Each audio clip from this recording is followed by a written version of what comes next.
All right. Hey, you ready? Don't say born ready. Are you ready? I am ready. Hey, you're back with the Get Out Deck guy, the old Get Out Deck guy that now has his voice back again, and the new Get Out of Debt guy, Damon Day. And before I forget, Damon, before you say hello, I want to remind people that if they want to reach you, they should go to damonday.com, DAMONDAY.com. Hello, Damon. Hey, Steve. So today we're talking about a topic that is near and dear to my heart, which is now that you have survived a financial tsunami or earthquake or whatever, what should you do next? Because uh, now that you've taken care of that through whatever means, that doesn't mean that's the end of the road for you. And Damon, I think that you could agree with me in saying that people, after they get through their troubles, that some of them have said to you, "What's next?" Yeah, today we are not the get out of debt guys. Today we're the stay out of debt guys. Well, Yeah. Yep. there's a lot to do after you get out of debt. And, part of it, so I've always looked at it as you need sort of a future proof plan because there are a lot of things that people are afraid of after they've dealt with their debt. Like they don't want to get back in that situation. I understand that completely. But that alone can leave you making bad decisions in itself because think of the people who like avoid credit afterwards because they're afraid of it or it creates pain for them. And that only delays their credit score recovery. Yeah. Yeah. And everybody's different. So it just depends on, their personality, their situation, where they're at in life. And for some people, the Dave Ramsey way of just completely avoid credit, maybe that's the right answer. Because they just have such a hard time dealing with it. But for other people, that's an answer that doesn't really serve them very well. So the numbers are interesting because let's say you file bankruptcy or you've stopped paying your cards or whatever because you're going to settle them. What's interesting is that period of time right after that occurs is when you'll actually be able to save the most amount of money, right? Because your obligations have ended and now you can rebuild and earn more and you don't have those expenses anymore. It's like you've been digging yourself out of debt for so long.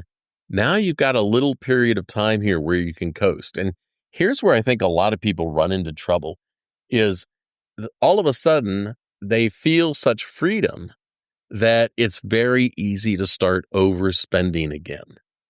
Well, And yeah, go ahead. Sorry. and there are some things that I'd like to see people do, and I would love to see people contact you for coaching and encouragement and handholding in working through this process because, we've talked many times about people don't know what they don't know when they're suffering with debt problems. Well, the flip side is true too. People don't know what they should prioritize or do on the way out. And working with someone like you, I actually just read that um, can make them much wealthier in retirement and in their happiness and in their future because they can recover the right way. Yeah. So, Well, you mhm, mentioned, right when you're out of debt. I mean, that's a real critical point because, whether you're doing, a Dave Ramsey type of debt snowball or you're, negotiating your debts, you're settling them, you're on a credit counseling type program where they've lowered your interest rates and you've got a plan and okay, I'm going to be out of debt in 40 months or you mhm, filed, bankruptcy, whatever it is, at some point you're going to, hey, I'm debt free. Maybe you get right. on Dave Ramsey's show and you scream it or whatever you're going to do. But at some point when you hit that mark, you're in a critical point. You're at a critical point because from a lifestyle standpoint, a cash flow standpoint, up until that time, you've been focused on, saving money to pay off this debt. Short of the bankruptcy, everything else you've got this amount of money every month that's set aside or paying Mm-hmm. on cards or whatever it is. And then all of a sudden, like you said, you feel this freedom, like, oh my gosh, I'm debt free. It's done. And now, right now, we have whatever, $1,000 a month that for the last 3 years has been allocated Right. for this debt repayment journey that we've been on. And now, oh, we feel great. Now we've got this extra money. Now we're feeling good. Now we're starting to eat out at restaurants more. Now we're going to just go celebrate a little bit. And there's nothing wrong with some celebration, but that is the point where ideally you want to have a plan before you hit to that point of what you're going to do. But for sure, when you get to that point, that's when you really want to sit down and say, okay, what are, where are we at in life? What are our plans moving forward? What are we trying to accomplish here? Right now, at this moment, we have $1,000 a month Mm-hmm. in our budget that was earmarked for something that it does not have to be earmarked for anymore. Consciously, what do we want to do with it? Because if we don't make a conscious effort of where we're going to allocate those funds, They're going to be gone. I promise you, those funds will get allocated and it will just get assimilated back into your lifestyle. And then you'll wake up in a few months and go, what happened to that extra $1,000? Yeah, why am I in month? trouble again? Yeah, it'll just kind of get assimilated. Whereas at that moment, if you earmark it for something else, you can now, let's focus on savings, let's focus on this, without having to adjust your current lifestyle at all, because you're at that level. You haven't had that access to that money for a year, 2 years, 3 years, so you're not going to miss it. But once you assimilate that into your lifestyle, It's gone. then wait, we should come up with a plan. We should start saving more. Now you're having to scale back your lifestyle again, which is a pain point. Yeah, it's funny. For some reason, there's a map of India on my computer screen right now. And right in the center of the screen is the name of a town in India. It's called Lucknow. And Lucknow, after you get out of debt, is not what you need. You need a plan. And here's one of the primary benefits of working with you or somebody after you've survived a financial disaster is everyone afterwards needs accountability. They need somebody that they can check in with that can let them know, hey, you're on a good path. Or, you know what? Maybe we should change things. A debt coach like Damon, after you've survived a financial trauma, is like a hitting coach in baseball, right? The kid thinks that they know exactly how to hit, but the coach has experience to point out things that they could do better. Got a money question keeping you up at night? Well, don't just Google it. Get real answers from real people who actually know what they're talking about. Head to getoutofdebt.org/podcast to ask your question, and you might hear it on an upcoming episode. But hey, if you'd rather keep it private, Damon Day has your back. Visit DAMONDAY.com because getting out of debt is easier with the right help. That's getoutofdebt.org/podcast, where smart money questions lead to smarter money moves. Well, it's funny, to keep with your baseball analogy, you sit there and you go, why does guys like Mike Trout and Bryce Harper have hitting coaches? Who's teaching the guys that are the best in the world? Right.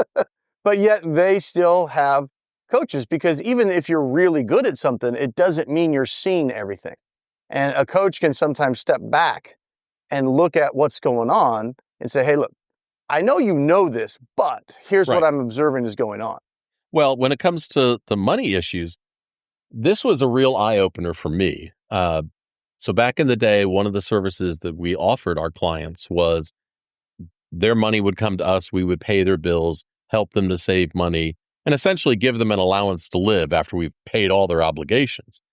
And one of the things that we learned early on was don't volunteer to the client how much money we've managed to save for them, because they just survived a financial disaster. We're doing great. This is the first time we've built up $1,000 for you in an emergency fund, And the minute they would hear that, they would be like, ooh, I need a new TV, right? And they would Yeah. spend it. So if I'm not saying that people aren't capable of dealing with their money by themselves, what I am saying is there are so many underlying things which drive the decisions that people make unconsciously that sets you up for failure. Last time we talked about hyperbolic discounting, where you're putting more emphasis on today than the future. But during that period where you have suddenly have more money in your pocket each month, that is the time where we need to first build up an emergency fund. We don't have to go gangbusters. You can have fun. You can go out, but we need to build that emergency fund right afterwards. And I have found also in working with probably hundreds, if not thousands of people afterwards, that knowing that they need to check in with me helped to keep them on the straight and narrow a little bit longer. Well, it's just like having a workout partner. You're more likely to get up at 6 a.m. and go to the gym if you Yeah. know somebody is there waiting for you. Well, and after you've survived the financial thing, one of the scams that I have seen people fall for the last 30 years is the whole credit repair scam, Yeah. right? We don't need you to magically spend thousands of dollars to repair your credit. We need to rebuild your credit. And I can tell you how to do that. And it can happen rather quickly. You don't need to pay a credit repair company to do that. You just need a coach. Yeah. I mean, there's nothing a credit repair company can do for you that you can't do for yourself. It's just No. a matter of looking at your credit report and trying to see if there's some things that you might be able to get taken off of there with a letter. But there are no, as Steve likes to say, I call them the magic beanstalk letters. Yeah. There's no magic words that you can put on a form where if you, and most of these are just forms you send in, you click right from Yeah, right Credit on the Bureau's screen. website. Yeah. And it's just a form and say, hey, I'm disputing this, check the box, the reason why. And it's a process that it goes through. Sometimes it might come off your report, sometimes it won't. But the reality is there are some things that you can get off and there are some things that will probably stay on there. And there's only so much of that you can control. There's no special things that you can say, oh, well, I wrote my letter and I couldn't get it off, so I'm going to go pay this other company. No. And they have special words that I'm not aware of. No. And those special words are going to get this thing off. Now, there is, something where if you, it's a service where if you don't want to write your own letters, then you could say, well, maybe I'm going to hire one of those companies because I just don't want to deal with it. You just click on the screen. You don't even have to Steve, write a letter. I get it. I'm just saying, if that's your motivation, because like anything else, you could do anything yourself that you wanted to, but you might want to pay somebody. I'm just saying, I don't want you to feel like you have to pay if it's not something you want to do, because a lot of this stuff is going to kind of fall off on its own. And the more you focus on doing better moving forward, the more the quicker the good things are going to push the bad things down. Oh, and the older those things get, like if you have a charge off on your credit or something like that, you don't have to wait 7.5 years to where they say, well, it's going to be on there for 7.5 years. Yeah, it's true. It may be on there possibly, but it's not going to, when it's 6 years old, it's not going to affect your FICO score the same as it affects your FICO score when it happened 2 months ago. All right. If you have the last 12 to 18 months are good credit and you're using it responsibly, that goes a whole lot further. So let me break this down.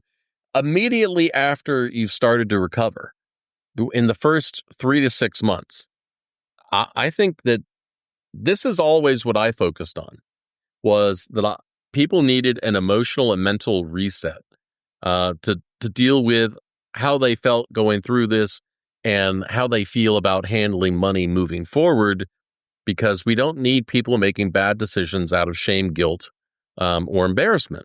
And we also need to stabilize the cash flow. We need to prioritize the essentials. We need to think about, do you need a new vehicle coming up?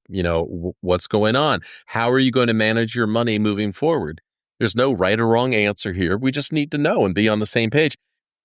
I talked about building that small emergency fund, checking out your credit report, and let's easily fix those errors. Credit report, to get it, a copy of all of your major credit reports, you can go to annualcreditreport.com. It's free.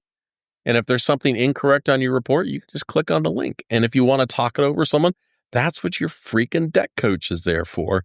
And also, you need to avoid scams because you're most likely to be scammed at that point. So, in the next 6 to 18 months afterwards, this is really the time that we're focusing on rebuilding exceptionally good credit. I have seen it work so many times where people can have good credit within a year afterwards.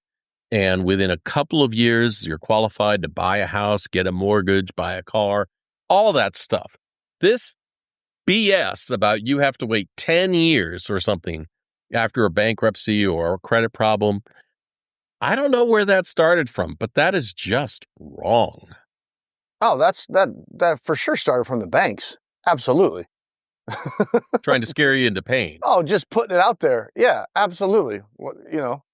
All you got to do is like, well, who stands to lose if you file bankruptcy or if you negotiate debt? Who gets hurt? I'm doing air quotes if you don't pay a credit card bill. Yeah. Right. So, and there's a difference between being on your credit report and having a negative effect on your credit report that prevents you from purchasing a car or purchasing a house or requiring you to pay a higher interest rate or whatever.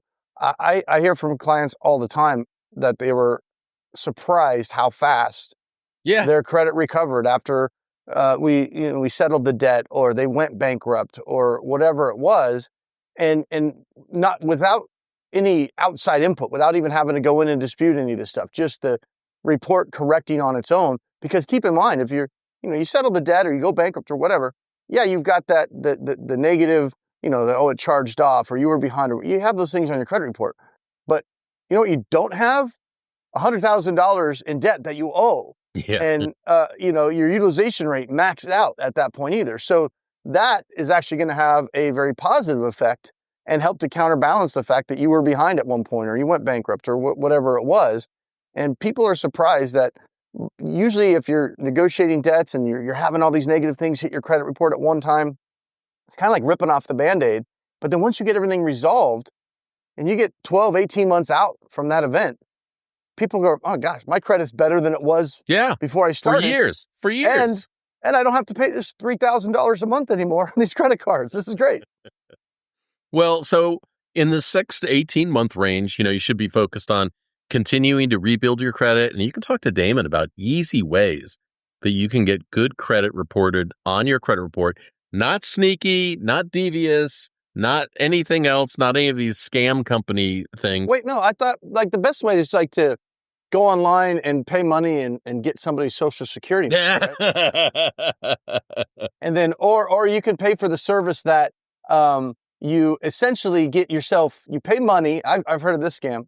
You pay money. It used to work a lot better when authorized users carried more weight on the credit report than they do these days. But and I'm sure it's still around, but there used to be this big one where you would pay money and they would essentially lend you, like find people with good credit or steal their information. I'm not sure which they did, or probably both.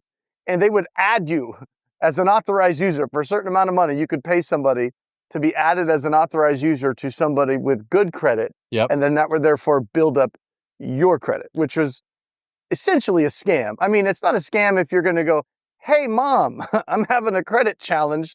Do you think you can add me to, a couple of your cards? Right. That's not a scam. You're allowed but the other thing is a scam. And the whole using a fake social security number to apply for credit, that's credit fraud. That's not clever.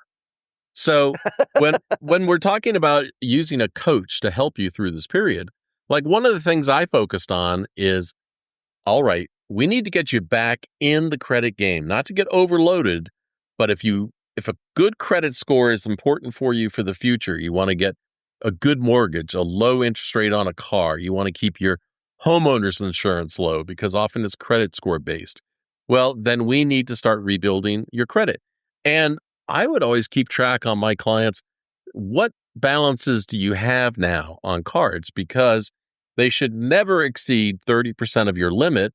But if we've got your spending back in line in a good way, you should be paying off those cards in full every month. And just having some accountability and a friend, a coach, someone you trust to talk to about that goes a long way to keeping people on track. Yeah, and sometimes there's really good uses for utilizing credit cards, especially if you're focused on staying within your budget and you've got an app that tracks all that stuff, so you're not going to be overspending. But using the points on the credit cards. What we like to do is we have an Amex card, and we use that for everything. All of Mhm. our purchases, everything goes on that card. Keeps it simple. And then it's one of those unlimited platinum cards, right? So there's no interest or anything. You have to pay it in full every month. Um, you don't have, well, technically there is an option to do it, but you pay it in full every month, and you just use it as, we use the Amex as like it's a spending account is really all it is. And then we do one transfer, right, from our checking account to the American Express card every month. That Yeah. covers all of our different bills, and by that we incurred that month. And by doing it that way, we've got the security of the Amex card, which American Express is great for that kind of stuff. If there were, we don't have to worry about fraud or anything like that. Or, I mean, imagine somebody steals your debit card Right, exactly. because you used it at a gas pump or something like debit that. cards make no sense, but And they now the scammers have access to, you've got $20,000 in your checking account or something like right. that. Or even if it's $5,000, or $1,000, and they took your money that you were going to spend for groceries, this week or whatever it is. I don't even carry a debit card. No, me My wallet. either. Like I don't even have one.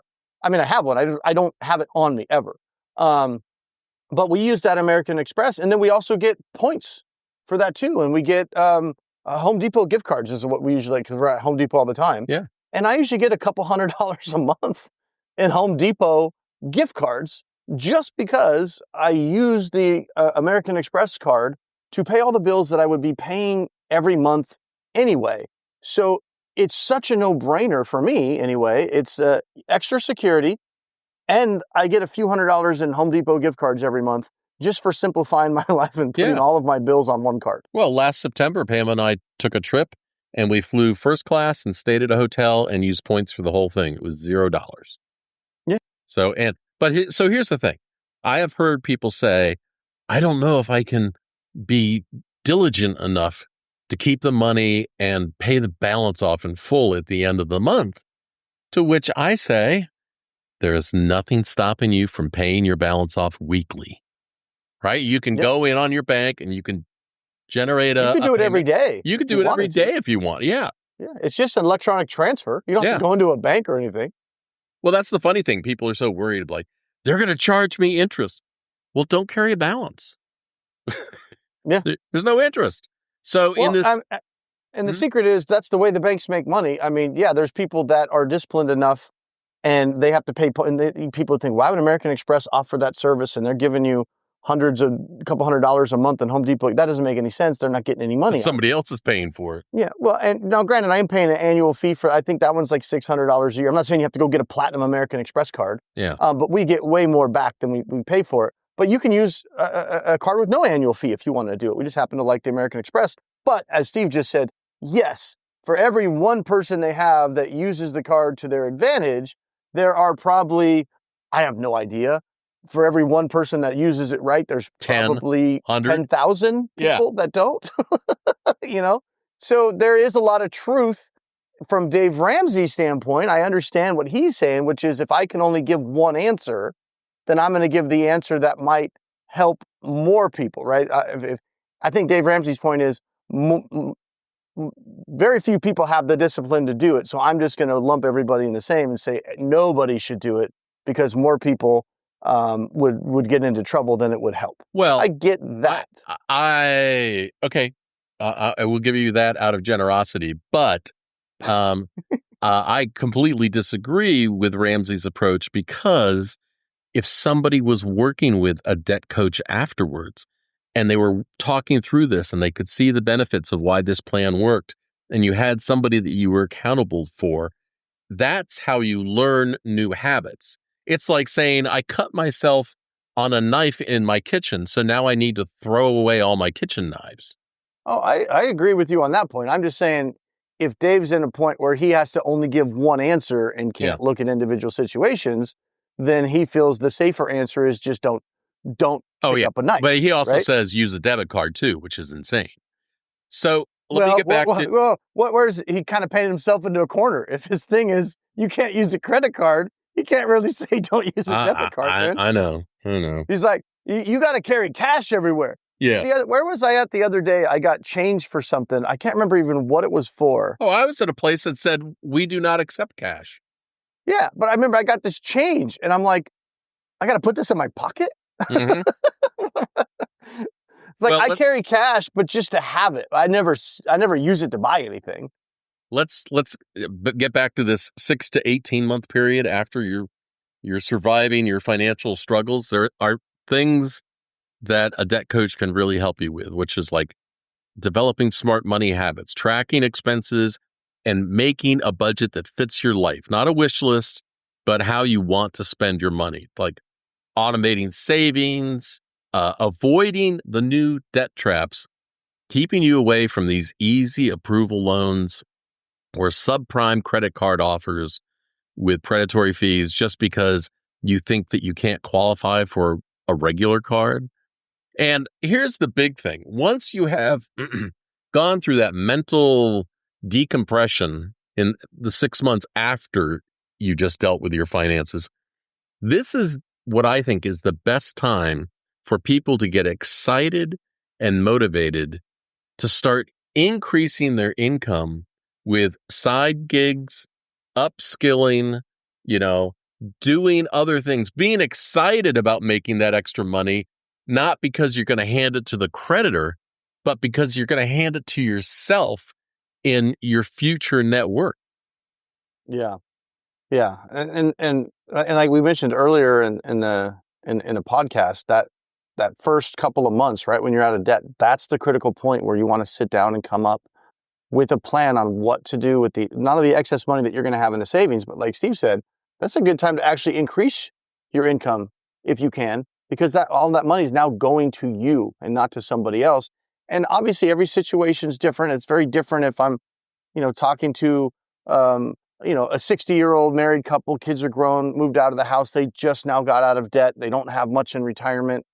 That's a very, different conversation than if I'm talking to a 25-year-old that's single with no kids and they got themselves into some debt just after college and now they're finally out of it and they've got a good job with some upward mobility there and they're trying to, plan what to do. Well, they've got, a 40-year time horizon that we can work with versus somebody that's, hey, we're going to be probably retired in less than 10 years. So we really need to focus on that. If just this side hustle part that I'm talking about. So when you're deep in debt, that's almost the worst time to start a side hustle, but you need it. But it's the worst time because trying to self-motivate out of desperation, it's not the most effective thing. However, you just dealt with your debt. Now you see a future. You see how your money is going to build for you. Now, instead of trying to build a good side hustle out of desperation, you're working out of inspiration.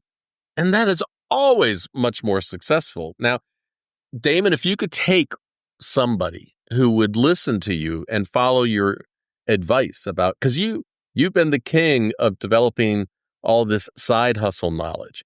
If somebody listened to you and followed your instruction, what is a reasonable amount of money that they could make in a side hustle living near a major metropolitan city? Well, I mean, that's all over the board. So there's a lot of factors that go into it. Not only the person themselves and their time availability and their motivations and their skills. Well, more than $500 a month. Well, yeah. When we just talk about just basic stuff, where if you've listened to our Penny Stupid channel, we're talking about just things like driving Uber, Lyft, DoorDash, Instacart, that just stuff where you can literally get an app on your phone. It's not sexy. Nobody likes it. Oh, that's beneath me. I don't want to be that. I don't want to do that. I want people in my car. I don't want my car to smell like burritos, whatever it is. If you live by any kind of a population, these apps, you can make $500 to $1,000 a month very easily. Just you could, just accidentally make that kind of money. Yeah, but following it's not a lot of money, but it can make a huge difference if you're talking about, hey, we're out of debt and now I've got this $1,000 a month that I was paying on my credit cards, and now you know what, I'm super motivated to really supercharge my retirement or my Hmm. savings or whatever, or my kid's going to be going to college in a couple of years and I really want to be able to help them out. You add another $1,000 in extra income to the $1,000 you're now saving. Now you've got $2,000 a month. We're talking $24,000 a year Oh, that well, you can put towards whatever your goals are. let's use your strategy because you've got a really good strategy about multi-apping and let's not explain that right now, but you work 10 hours a week in a side hustle. That's time that you would have spent. What did you call that before? You like your F around time, where you're Yeah. just sitting in a chair. But if you did 10 hours a week over 7 days, 10 hours, you're probably looking at about $1,600 a month extra money. Now, you're in your 30s or your 40s. This is your prime. Now it could be Mhm. less than that. I mean, I average about $40 an hour, Okay. but But you know, so if you're in your 30s and 40s, this is your prime earning for retirement time. You take that side hustle money and you just put it in a 401k or an IRA or something. If you're in your 30s or 40s, you're looking at hundreds of thousands of dollars that will be worth when you retire. yeah, I call it So, DoorDash millionaire. yeah, absolutely. If There's you're young, man, you're willing to, especially if you're like, college student or something like that, um, DoorDash, Instacart, that kind of stuff. You put, 1,000 a month away when you're that young, just out there door dashing or whatever, you'll have a couple $1,000,000 probably in your retirement account, depending on how much you're putting away so by the if time you if retire. people had been aware over the last year, there were a lot of savings accounts, boring old savings accounts that were paying 5% return that were doing very well. And you could put your emergency fund in something like that. You would have been building up, more free money, getting paid just for parking your money there. And then also as part of the coaching afterwards, we need to start thinking about bigger long-term plans. Like, so you want to buy a house, or we need to think about, tell me what kind of retirement that you want to have. We need to start thinking about longer term goals. But this is why checking in with a coach is so important. It's not to wind your watch, borrow your watch and tell you what time it is. It's to keep you focused on the goals because daily life will suck you away. And before you know it, time is gone. Yeah. No, it's so easy to get in your routine, and that's how people end up getting kind of back in debt, right? They Yep. they get out of the debt. They don't really have a very specific plan to do with what to do with that extra money. Just gets assimilated back into their lifestyle. Their savings don't get funded like they were hoping it would, and then bills come due. They don't have the extra money. All of a sudden, the debt starts creeping back up on the credit cards again, and you know, I I don't want to have a repeat customer. I Right, right. have, but I prefer not. But if it happens, it happens. But thankfully, I don't have very many. Well, this is why people who survive financial problems who don't invest or take the time to work with a coach afterwards, the vast majority of them will fall back into the same situation simply because unless they knew what they did, change the habits, it's a self-fulfilling prophecy. Yeah. You know, so on my Old Guy Insights website, I just did a podcast, and in it, I talked about having, because I was also a search and rescue pilot, but as a pilot, the big mistake that a lot of pilots make is being a type A and thinking that they know all the answers all the time, and that's how you get yourself killed. But I was in a situation once, and I was talking to a corporate pilot friend of mine, and he said something that stuck with me all these years. He said, Steve, all good pilots have a pilot buddy that they can call when something doesn't feel right, so they can sense check it and not make stupid mistakes. And that's what working with a debt coach is all about. Sometimes you just need someone that you can talk it through and the answer will become immediately clear. Yeah. All right, I could go on this stuff for hours, but is there something else you would like to cover? No, I think we covered most of it. For me, the big takeaway though is, and the thing I wanted to get across on this call was, um, you know, once you get out of debt, and I don't care if it's through a bankruptcy or Dave Ramsey snowball, debt set, whatever it is, that is a critical moment in time for you to take a step back and say, hey, where do we go now? What do we want to do? Because if you don't, that extra money that you're now thinking, oh, we're going to save $1,000, it will assimilate into your day-to-day living, and you'll feel like it just vanished. That's the time when you need to, hey, let's set up the savings account. Let's make sure we're, maxing our 401ks back out again, if that makes sense, or at least getting to the match. You know what, we don't have an IRA or a Roth IRA or whatever it is that we want. Let's take this extra money and let's be purposeful with it, so it doesn't just get squandered. Or 4 years from now, we want to do a trip to Italy. How can we start to plan for that now and balance it in with everything else that's going on? Yeah. So there are only 2 financial coaches in the world that I trust explicitly. One is myself, and the second one is you. I trust you to help people to help rebuild after bankruptcy or debt settlement without any gimmicks and getting them on the right path. You can do it. You can do it. All right, Damon. I guess this is the time where we do the show after the show. So yeah. we should say goodbye from this show. And if you don't want to listen to us talking about the show after the show, you can just stop listening now. All right. That's lots of good advice that people need to hear. Yeah. I think frustrates me though. Well, I mean, people are people. Yeah. You got different personalities. But I've seen it too many times where it's just like once someone's out of the debt, it's such a freeing feeling. Yeah. It's like a celebratory thing, and the celebration just never stops. Right. It's like people say, I know what to do. Actually, if people did have like a post-financial autopsy, a lot of lessons might be learned, but immediately after you've just dealt with all the pain and stress and anguish, it's not the time where you're going to be the most introspective. Yeah. Getting out of the debt is a big emotional deal. Yeah. And that's the time when you really want to take a step back and just say, okay, now that's done.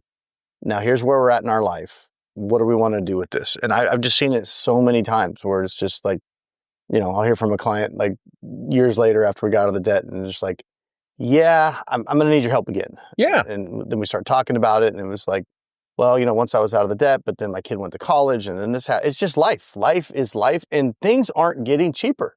It's not always just a matter of, oh, I don't have the willpower to save the money.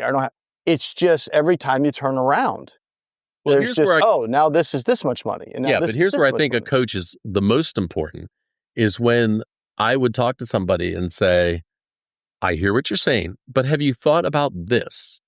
And they would go like, no, I've never thought about that before. And it changes, the way you do things. Like over the last year when those 5% savings accounts were all the rage, like park your extra money here instead of your savings account at your bank that's paying you less than 1%, right? You can make, 500% more by putting your money here and having the same amount of access to it. Chase Bank, for example, offered a savings account with very similar names, where I think it was called their 360 savings account, where one of them paid like 0.5% and the other one was paying like 5.2%. And that's the kind of thing as a coach, if I had clients still, I would say to them, which account are you in?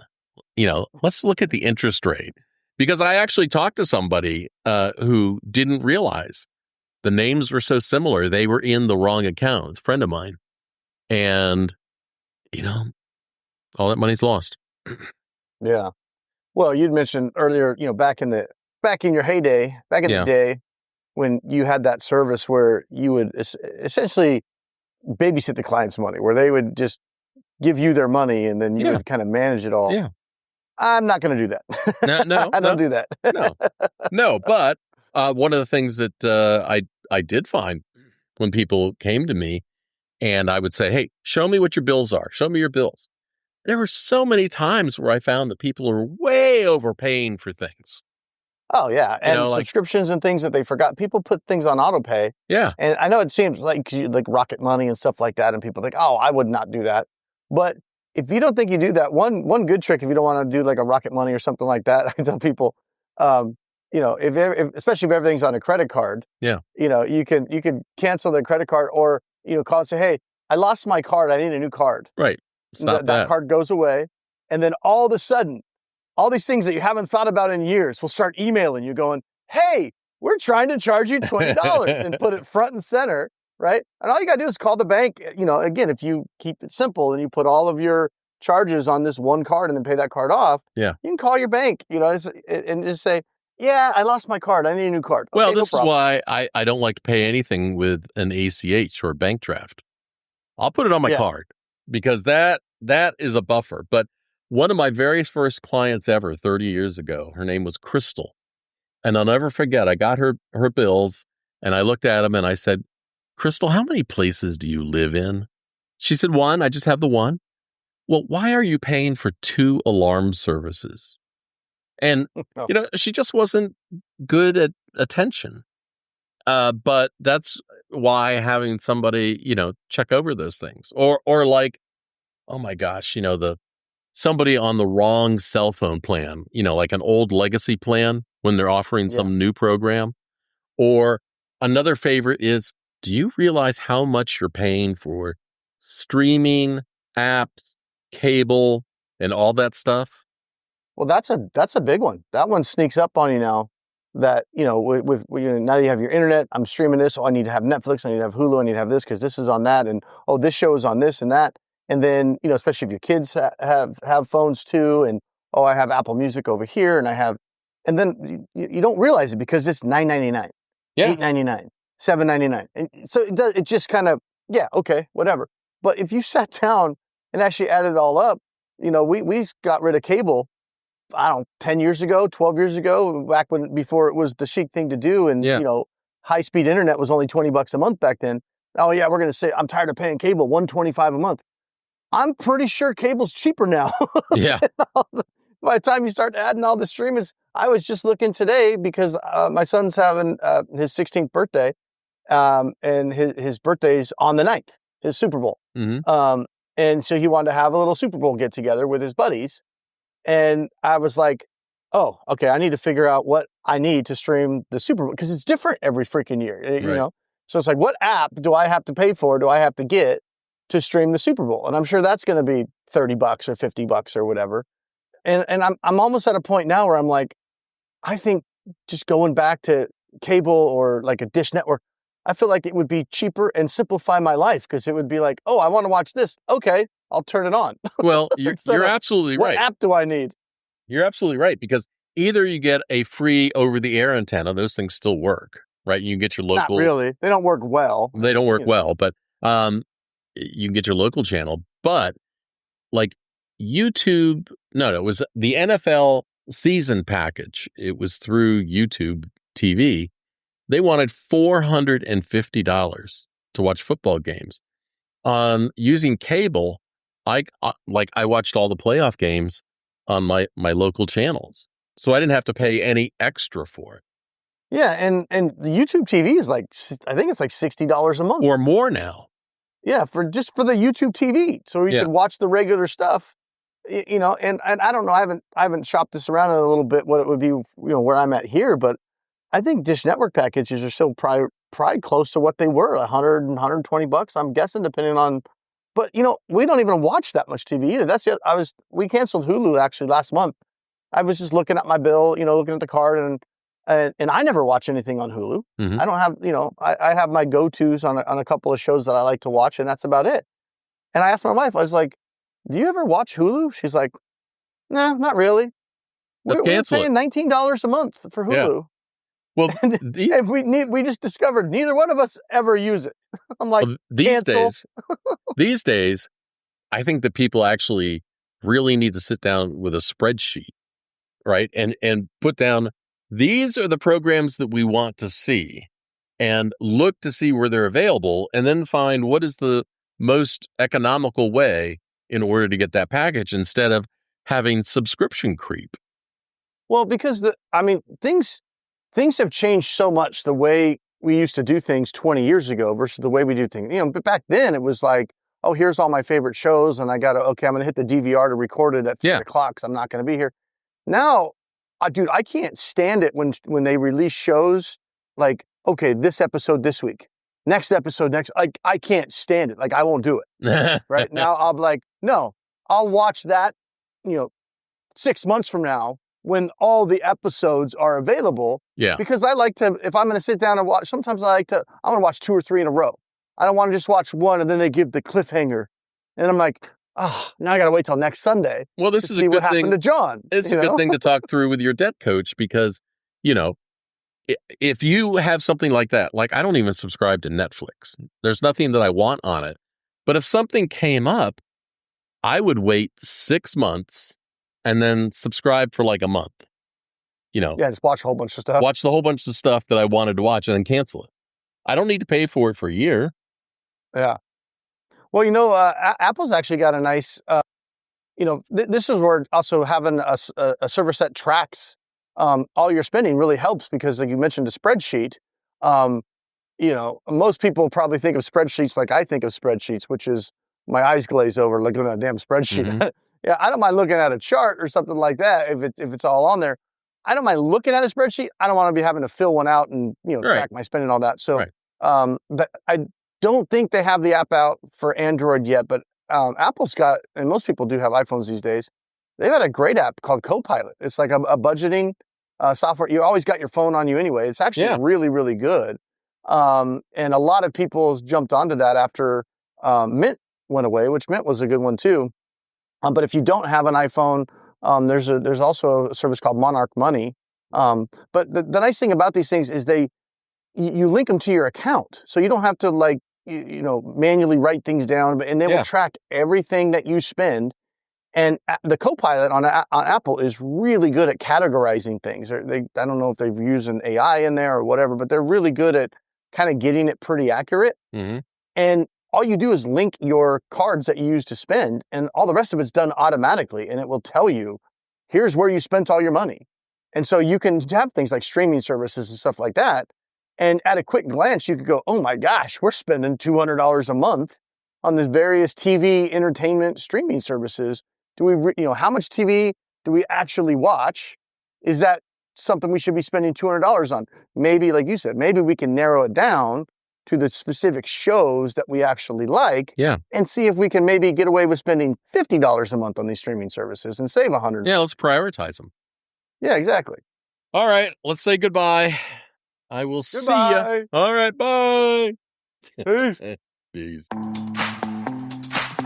Got a money question keeping you up at night? Well, don't just Google it. Get real answers from real people who actually know what they're talking about. Head to getoutofdebt.org/podcast to ask your question, and you might hear it on an upcoming episode. But hey, if you'd rather keep it private, Damon Day has your back. Visit DAMONDAY.com because getting out of debt is easier with the right help. That's getoutofdebt.org/podcast, where smart money questions lead to smarter money moves.